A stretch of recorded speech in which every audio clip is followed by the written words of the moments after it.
Hello guys, welcome back. In this video, you will learn how to use a join tool in Alteryx, right? So in order to start the lecture, I will tell you what is the functionality behind the join tool. Suppose you want to join two tables, table 1 consisting of employee ID and their salary, and second table consists of employee ID and their manager name. Now you want to combine these two tables into one table consisting of say employee ID, employee salary and their manager name, right? So that's the purpose of using a join tool. So just to give you a brief about the datasets which I am using right now for this video is that first dataset is your store transaction. So it consists of purchase date, order amount, right, customer ID, store city and store region.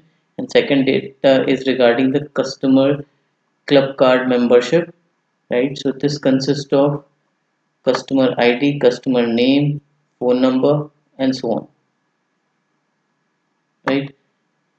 So now I want to join these two tools in order to these two files. Now in order to join these two files, there's option under join is again join sub option. You can just drag and drop this in your tool container, and as you can see that there are two input options. One is L, one is R. So R stands for right, L stands for left. And then there are three output options. One is L, L stands for left, J stands for inner join or J is join, and R stands for right join, right? So once you connect these two inputs to your join tool, it will give you different option. One is join by record position. Join by record position will join the two dataset on the basis of their row index. For example, row 1 of table 1 will be joined with row 1 of table 2, row 2 of table 1, again row 2 of table 2 and so on, right? But right now we want to join it by specific field which is common in both the dataset, which is customer ID in left table, this one, and your ID, which is also customer ID, but it is named as ID in the customer club card membership data. So this is the ID on which I want to join this table. Here you can see that it is giving you three options. One is left join. So left join will consist of all the records which are present in left table but not in right table.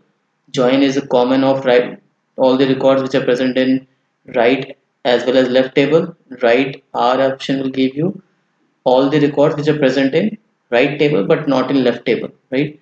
Again here it will give you multiple option to choose what all columns do you want in your final data set. Suppose I want here your purchase date, order number, customer ID. These columns are present in your left table and these columns are present in your right table, but I know that there might be a duplication of columns. For example, customer ID in left table and right, an ID in right table, so I can uncheck this, right? Rest other columns are unique. You can also uncheck this uncommon one, are unique, and then you can just hit this run button. It will run the workflow and it will store the output to